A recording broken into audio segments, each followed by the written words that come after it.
প্রিয় দর্শক, আপনাদের শুভেচ্ছা জানিয়ে চ্যানেল আইয়ের নিয়মিত আয়োজন আজকের সংবাদপত্রের আজকের আয়োজনটি শুরু করছি আমি মীর মাসরুর জামান। সংবাদপত্রের শিরোনামগুলোকে ঘিরে চলমান পরিস্থিতি নিয়ে আলোচনার নিয়মিত এই আয়োজনে আজ সম্মানিত অতিথি হয়ে আমাদের সঙ্গে রয়েছেন দৈনিক আজকের পত্রিকার সম্পাদক, বাংলাদেশের সাবেক প্রধান তথ্য কমিশনার অধ্যাপক ডক্টর গোলাম রহমান। আমরা স্বাগত জানাচ্ছি আপনাকে আমাদের মাঝে। ধন্যবাদ। তো সংবাদপত্রের শিরোনামগুলো আগে দেখে নিই, তারপর আলোচনায় যাচ্ছি। দৈনিক ইত্তেফাক, এভাবে মায়ের কোল খালি হোক আমি চাই না প্রধানমন্ত্রী, আহতদের দেখতে পঙ্গু হাসপাতাল পরিদর্শন। সহিংসতার আগে ঢাকায় 1 লাখ সিম ঢোকে, পলক মোবাইল ইন্টারনেট চালু হতে পারে আজ। সহিংসতায় ক্ষতিগ্রস্ত হওয়ায় বন্ধ মেট্রো রেল, এলিভেটেড এক্সপ্রেসওয়ে, ছুটির দিনেও রাজধানীতে যানজট। মানবজমিন, সব দলকে এক মঞ্চে আনার চেষ্টায় বিএনপি, দেশবাসীর কাছে আমি বিচার চাই, ক্ষতিগ্রস্ত ভবন ও হাসপাতাল পরিদর্শন প্রধানমন্ত্রীর। ব্লক রেড অব্যাহত, ঢাকায় 207 মামলায় গ্রেপ্তার 2536। 24 ঘন্টার আলটিমেটাম আন্দোলনকারীদের। সমকাল, সন্দেহ হলেই আটক, আন্দোলনের ছবি থাকলেই ধরা। নতুন করে অনিশ্চয়তায় রপ্তানি ও রেমিটেন্স। যায় দিন, নিরাপত্তা নিয়ে শঙ্কায় শিক্ষার্থীরা, অভিভাবকরাও উদ্বিগ্ন। কালবেলা, ছাত্রলীগের 3 নেতার ভূমিকা রহস্যময়, 3 সমন্বয়ের টার্গেট ছিল সরকার পতন। খবরের কাগজ, আহত নিহতদের সব তথ্য সংগ্রহ করছে সরকার। সময়ের আলো, রফতানিতে বড় ধাক্কা, মুঠোফোন গ্রাহক অ্যাসোসিয়েশন, ব্যর্থতার দায় ডেটা সেন্টারের ওপর চাপিয়ে দেওয়া হয়েছে। প্রধানমন্ত্রীর সঙ্গে দেখা করতে ঢাকায় সাইদের পরিবার। দৈনিক ইনকিলাব, বিশ্বের দৃষ্টি এখন বাংলাদেশের দিকে, কি বার্তা যাচ্ছে বিদেশে। আলোকিত বাংলাদেশ, থমকে আছে শিক্ষা ব্যবস্থা। দৈনিক বাংলা, জমকালো আয়োজনে পর্দা উঠল অলিম্পিকের, প্রথম সোনা চীনের। দৈনিক করতোয়া, সময় বাড়ল অফিস ব্যাংকের। আমরা শিরোনামগুলো দেখছিলাম দৈনিক সংবাদপত্রগুলোর। আজ সবশেষ যে শিরোনামটি বললাম আমরা, সময় বাড়ল অফিস ব্যাংকের, এর সঙ্গে আবার আমরা দেখতে পাচ্ছি আরেকটি শিরোনাম রয়েছে যে মোবাইলে ইন্টারনেট সেবা নেটওয়ার্ক, এটিও চালু হচ্ছে আজ থেকে। তার মানে জীবনযাত্রায় যে চরম স্থবির অবস্থা মাঝে তৈরি হয়েছিল সেটি স্বাভাবিকতার দিকে যাচ্ছে, সেই ইঙ্গিত আমরা পাই এই সংবাদ শিরোনামগুলো থেকে। আমরা আলোচনা শুরু করতে চাই প্রসঙ্গটিকে নিয়ে। ধন্যবাদ। আমার মনে হয় বাংলাদেশের এমন একটি ঘটনা ঘটার পরে জনজীবনে স্বাভাবিকভাবেই তার প্রতিফলন ঘটে এবং বেশ কয়েকদিন স্থবির জনগণের চলাচল, যানবাহন ব্যবস্থা সব কিছুই থমকে দাঁড়িয়েছিল। সেই জায়গা থেকে আবার মানুষ যার যার প্রফেশনে, যার যার অফিস আদালত কাজকর্মে ফেরার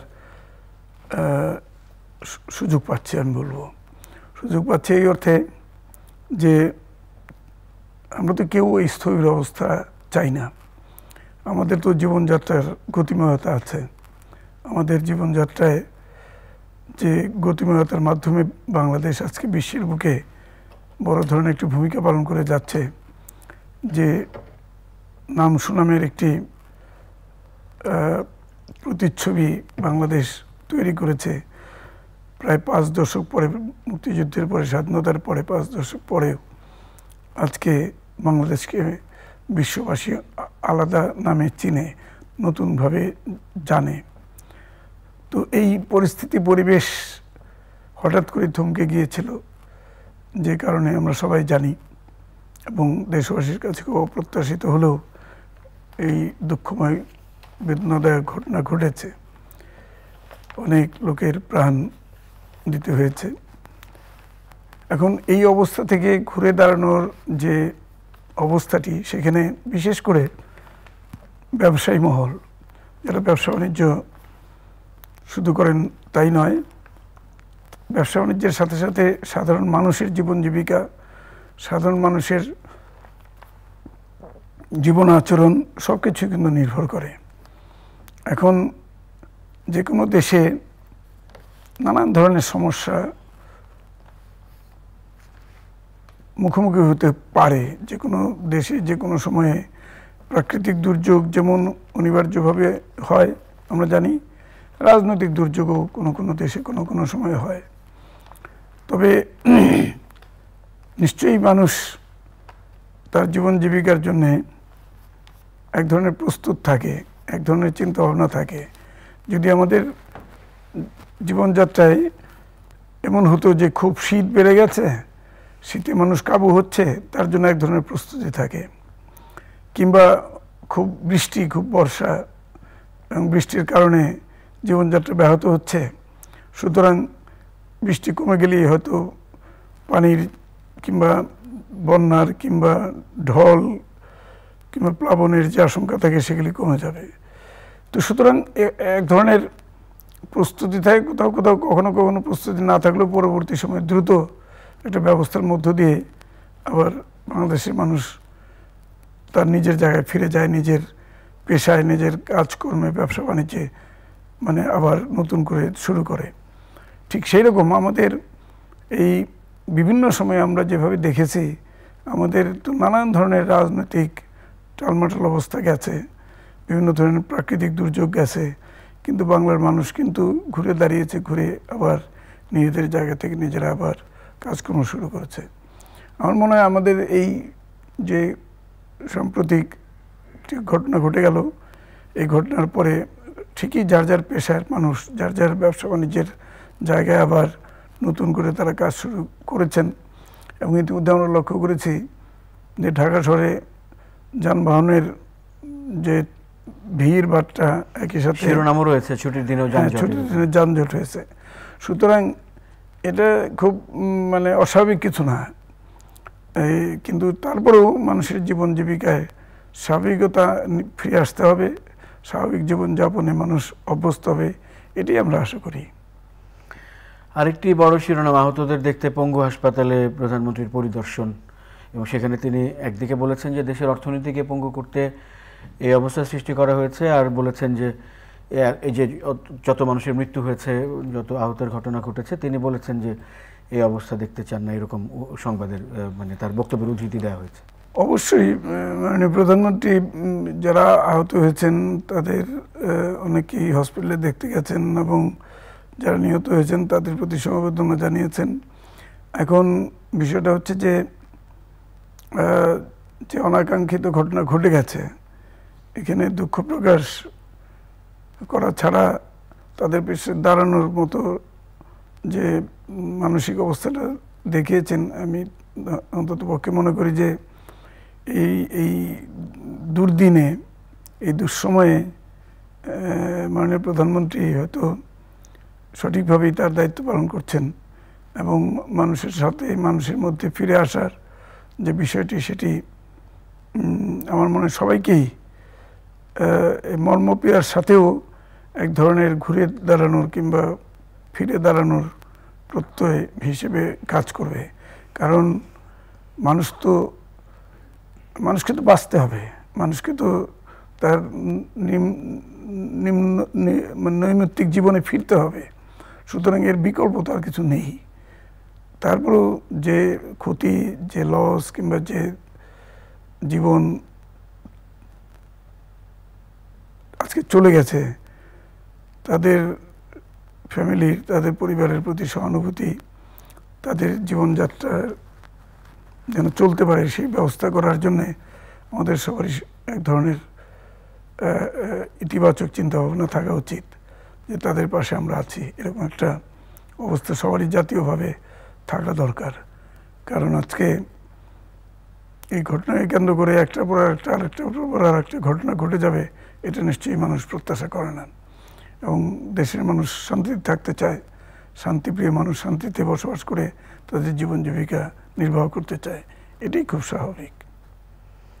এই আন্দোলন, সহিংসতা, প্রাণহানি, এই হতাহতের ঘটনা, এগুলো যখন খুব কাছাকাছি চলে আসে, মানে একই রকম হয়ে যায়, তখন যে চিত্রটা দাঁড়াতে পারে, যে নির্মম চিত্র দাঁড়াতে পারে, তা আমরা ভোগ করছি। আমাদের সবগুলো সংবাদপত্র জুড়েই সেই ছবি, সেই চিত্র আমরা দেখতে পাচ্ছি। আপনি যদি এই প্রসঙ্গে একটু কথা না, সংবাদপত্র তো জীবনের প্রতিফলন, আমাদের জীবন জীবিকার প্রতিফলন সংবাদপত্র। সংবাদপত্র তো আর আকাশ থেকে এসে হাজির হয় না।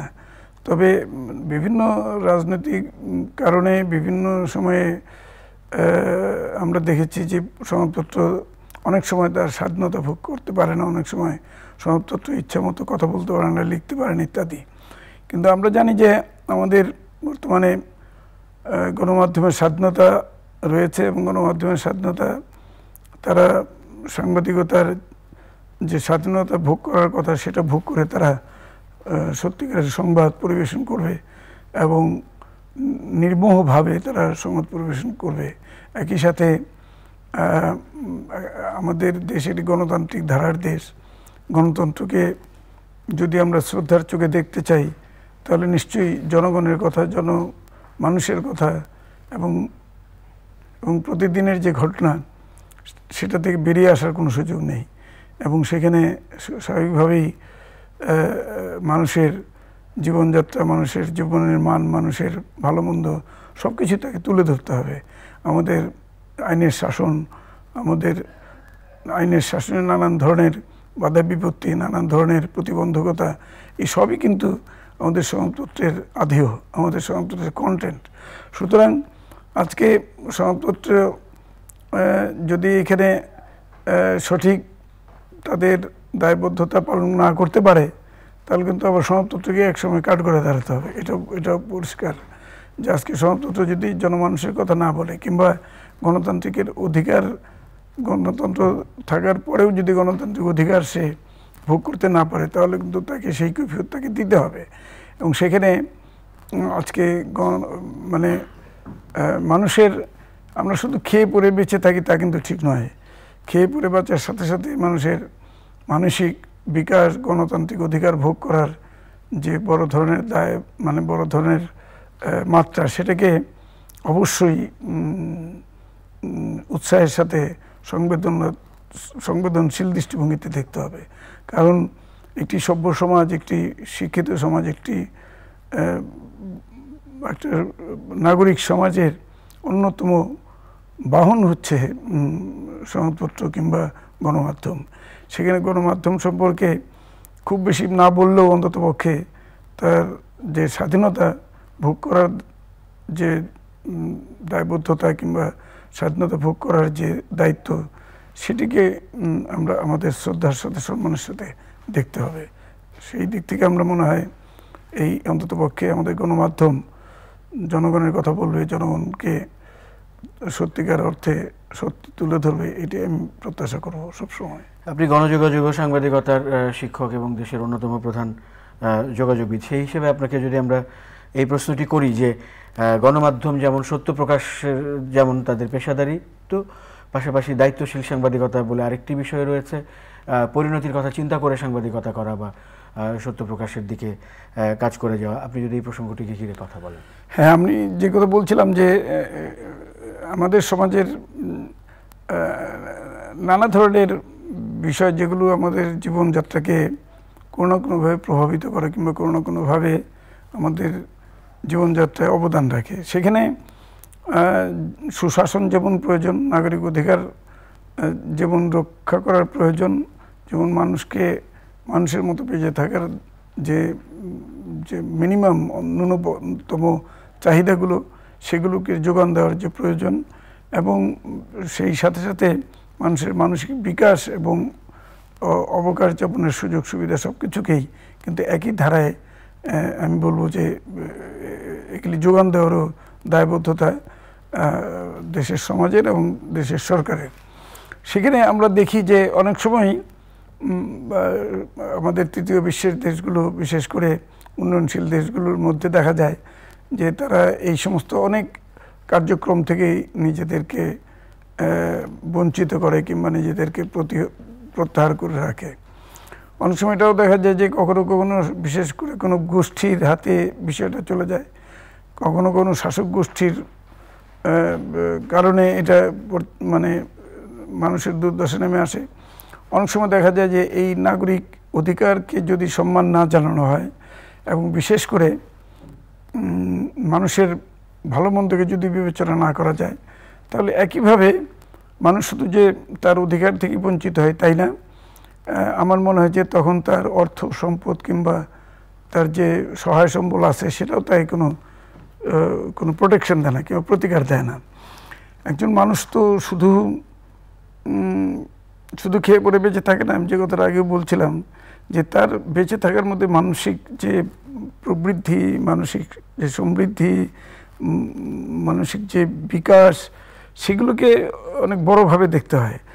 অনেক সমাজ আছে যারা শুধু খেয়ে পরে বেঁচে থাকে, কিন্তু মানসিক বিকাশ না হওয়ার ফলে বিশ্বের বুকে তারা মাথা উঁচু করে দাঁড়াতে পারে না। আবার এমনও দেখা যায় যে অনেক জাতি প্রজাতি কিংবা উপজাতি বিভিন্ন ধরনের সেক্ট কিংবা কাস্ট কিংবা বিভিন্ন কারণে, বিভিন্ন অনুশাসনের কারণে তারা প্রতিবন্ধকতার শিকার হয়, কিংবা অনেক সময় নিজেদের অধিকার তো দূরের কথা, অনেক সময় তারা একেবারে মিনিমাম যে সুযোগ সুবিধা নেওয়ার প্রয়োজন সেটাও তারা নিতে পারে না। আমরা এমন অনেক সমাজের কথা জানি, যেমন দেখা যায় যে বিশ্বের বুকে অনেক জায়গা, অনেক স্থান আছে যেগুলো হয়তো বনাঞ্চলে ঘেরা কিংবা গভীর অরণ্যে ঘেরা কিংবা নদী বেষ্টিত কিংবা সমুদ্র তীরবর্তী কিংবা অনেক জায়গা আছে ভৌগোলিকভাবে দুর্গম। তো সেই সমস্ত জনগণের জীবনযাত্রার অনেক ধরনের সীমাবদ্ধতা থাকে, দুর্ভোগ থাকে, বিভিন্ন ধরনের তাদের অনেক কষ্ট ভোগ করতে হয় ইত্যাদি। কিন্তু আমরা বাংলাদেশের মানুষ যখন স্বাধীনতা 50 বছর আমরা পেরিয়ে গেছি, 5টি দশক আমরা পেরিয়ে গেছি, আমাদের নানান ঘাত অভিঘাতের মধ্য দিয়ে আমরা পেরিয়েছি, এটা আমরা জানি। কিন্তু তারপরেও কিছু কিছু চ্যালেঞ্জ আসে এবং এই চ্যালেঞ্জগুলো মোকাবেলা করে আমাদের বাঁচতে হয়। তবে এটা ঠিক যে এখনকার জেনারেশন, এখনকার যে প্রজন্ম, তারা কিন্তু আমাদের ইতিহাস, আমাদের অতীত কিংবা আমাদের অনেক কিছু হয়তো তারা ততটা ভালোভাবে জানে না কিংবা সঠিকভাবে জানে না, কিংবা অনেকে হয়তো অনেক নাটকীয়তার মধ্য দিয়েও অনেক কিছু তারা জানতে পারে।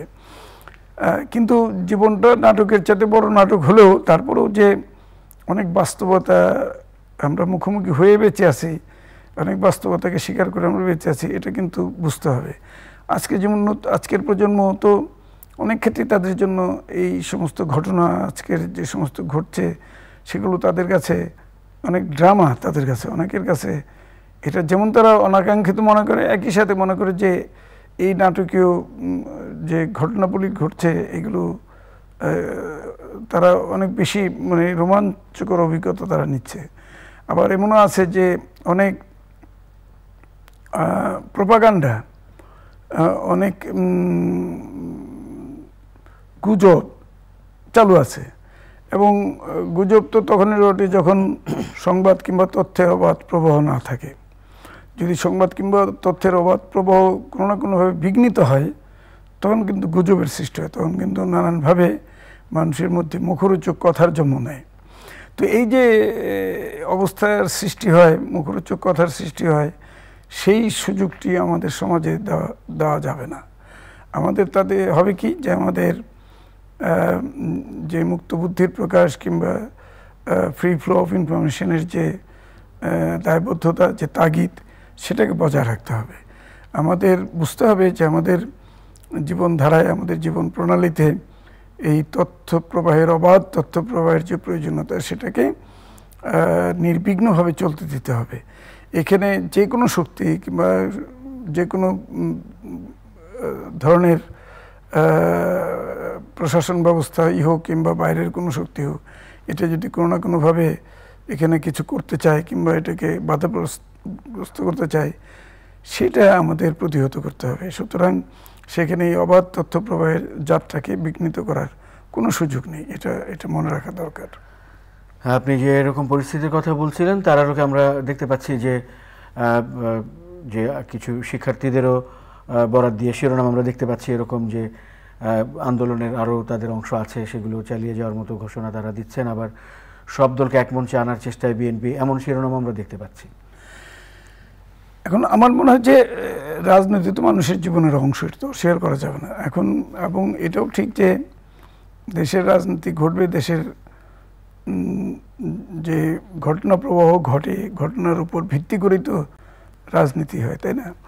রাজনীতি তো মানুষের খারাপ অর্থে নয়, কিন্তু আমাদের অভিজ্ঞতা বলে যে অনেক সময় রাজনীতি নিয়েও রাজনীতি হয়, রাজনীতি নিয়েও নানান খেলা হয়।